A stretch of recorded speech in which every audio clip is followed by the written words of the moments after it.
What's up? It's another wealthy day in the neighborhood. Thank you so much for choosing to be my wealthy neighbor. And I say choosing to be my wealthy neighbor because you did not have to choose to be a part of my existence. You did not have to choose to have a relationship with me, but you did. And I'm so grateful. This is another segment, another edition of Motive Mondays, where we come here to have discussions that specifically impact the Black community. But the motive behind these particular things is that it's an opportunity, it's a space. Thank you so much for joining. It's a space to be able to check our hearts, check our minds, check our thoughts, and really ask ourselves, what's the driving force behind our heart? What's the driving force behind our actions? What's the driving force behind our emotions? What's the driving force behind our thoughts? So with that being the case, trying to get my notes to pop up here. With that being the case, these dialogues specifically are targeted towards the Black community. Now more than ever, our community needs to heal. We need to mend relationships. We need to overcome the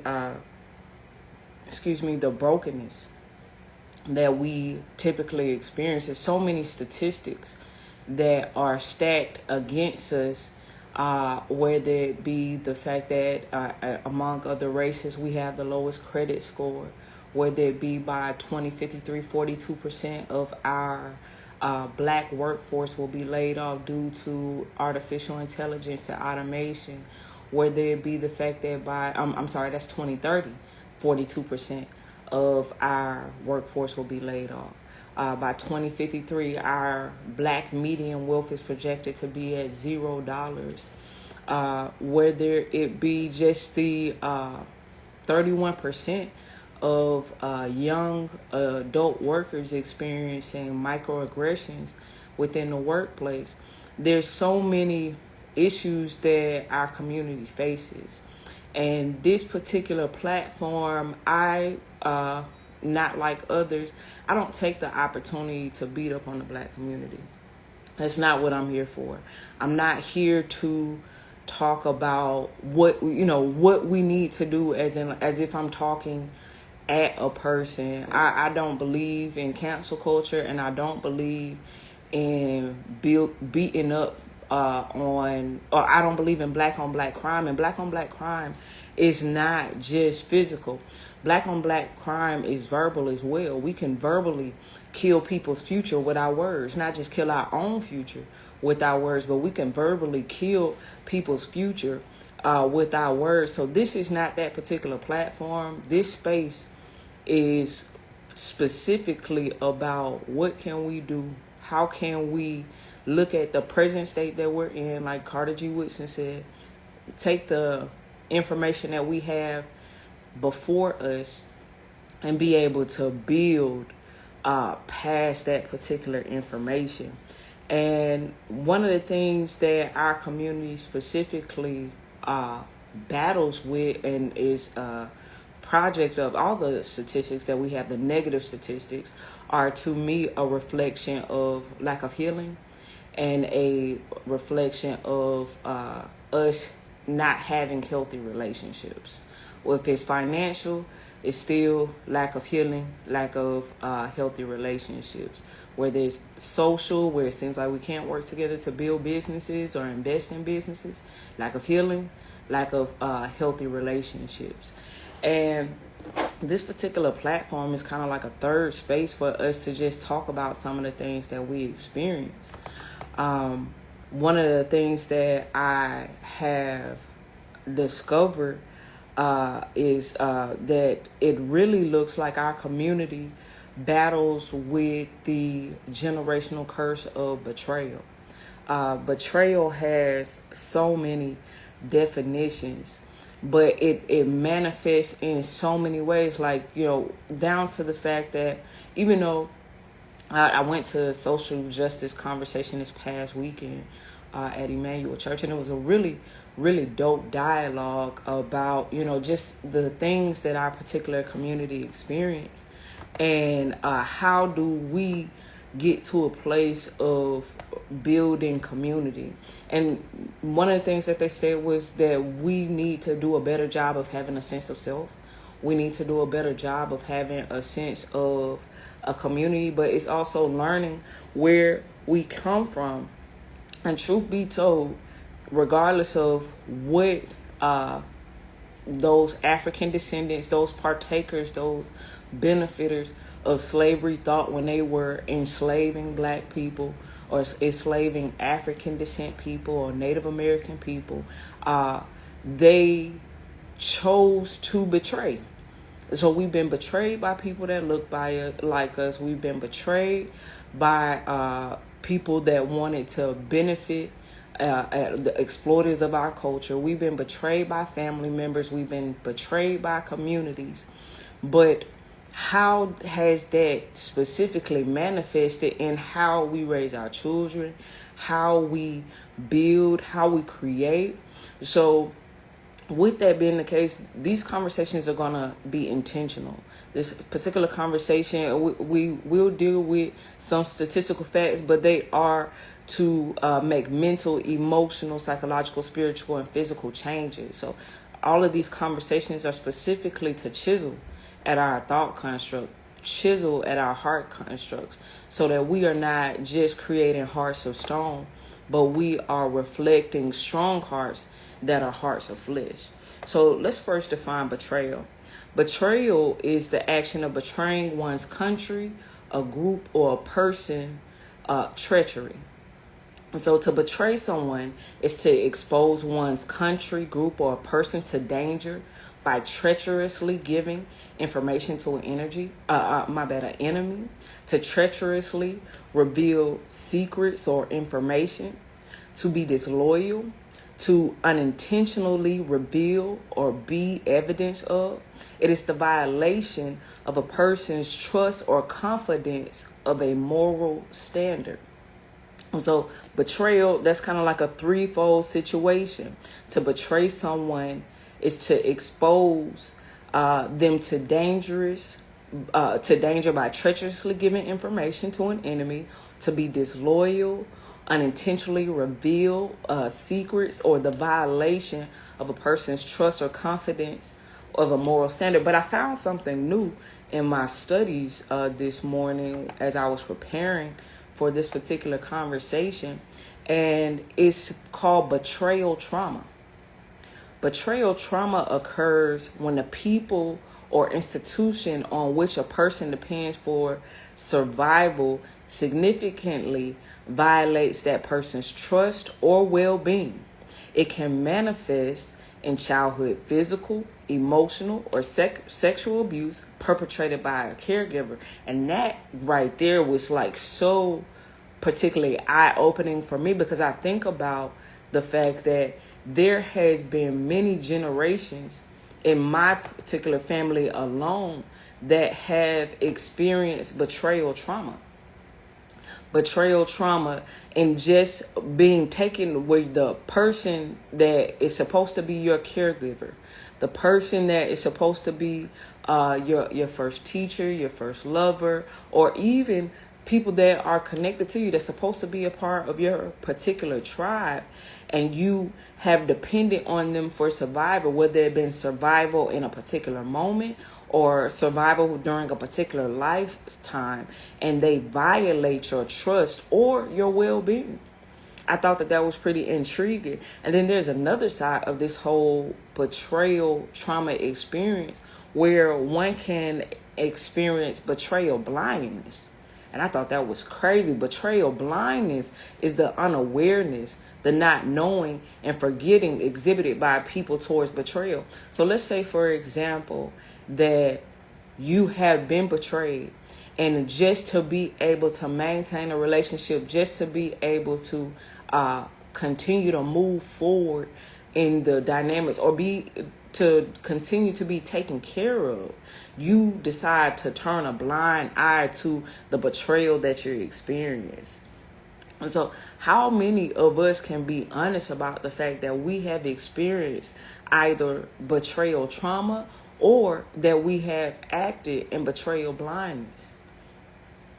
I personally can attest to that. I can personally attest to the fact that I have experienced some betrayal trauma. I have experienced even some betrayal blindness where I just went along to get along. But the deeper part of that is, what is the root cause of betrayal? Because betrayal doesn't just happen out of randomness. I refuse to believe that people intentionally just want to betray people that they love for the sake of for betrayal's sake, just to say that they are disloyal. I don't think that we intentionally desire to be disloyal or to cut off burn bridges.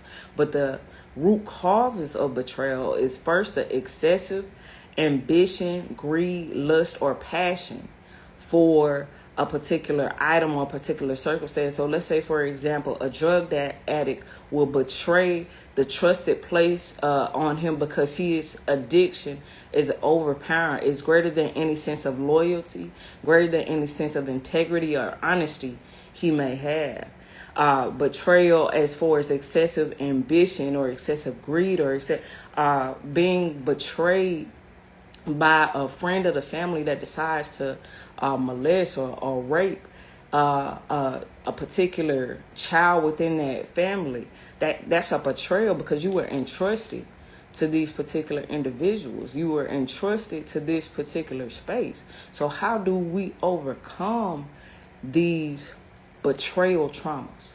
How do we combat or not allow these betrayal traumas to prohibit us from rebuilding our community? Because it doesn't change the fact that it happened.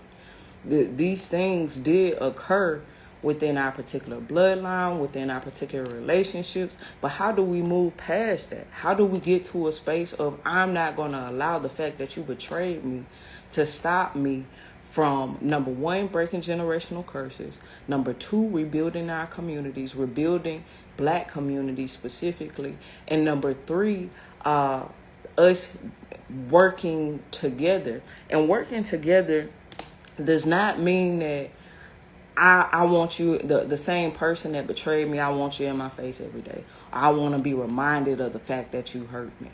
That's not what saying working together with those that betrayed you means. But saying working together is that we understand the root causes of what caused you to betray. We understand how this particular betrayal trauma is manifested, or you understand how betrayal trauma is manifested within yourself. You understand how this is specifically designed so that we can be at odds. But because we want to move past these particular places, because holding on to grudges, not giving grace, it manifests in your body. It don't tear the other person down. It tears you. It eventually tears them down, because whatever sow they reap, they will also sow, and vice versa. Whatever you sow, you will also reap. But how do we move past betrayal trauma? I appreciate y'all for tapping in. How do we move past this betrayal trauma that we're experiencing? And so I went and just did a little research real quick to figure out, what's the recovery process of betrayal trauma. The first step is acknowledge instead of avoid.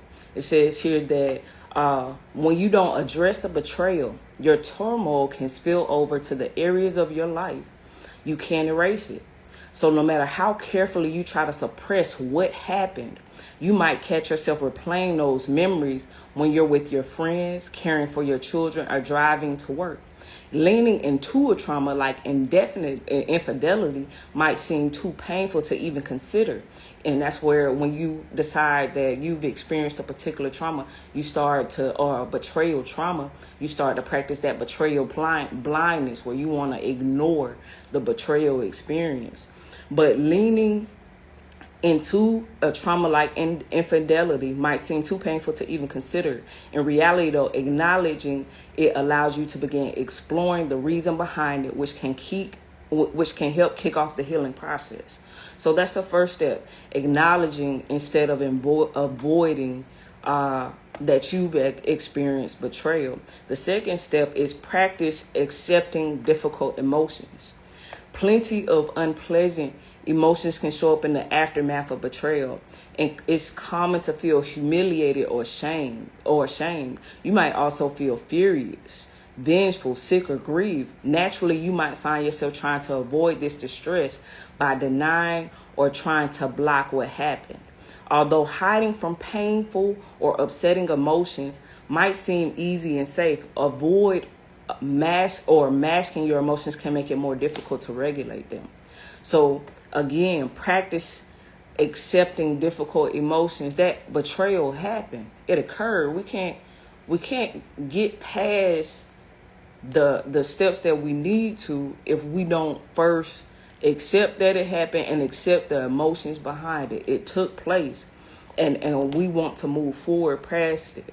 So process those and accept those difficult emotions. And then the other side is to turn to others for support. Opening up about betrayal isn't always easy. You may not want to talk about childhood trauma or your partner's affair. Plus, once someone has betrayed your trust, you might have a hard time trusting anyone at all.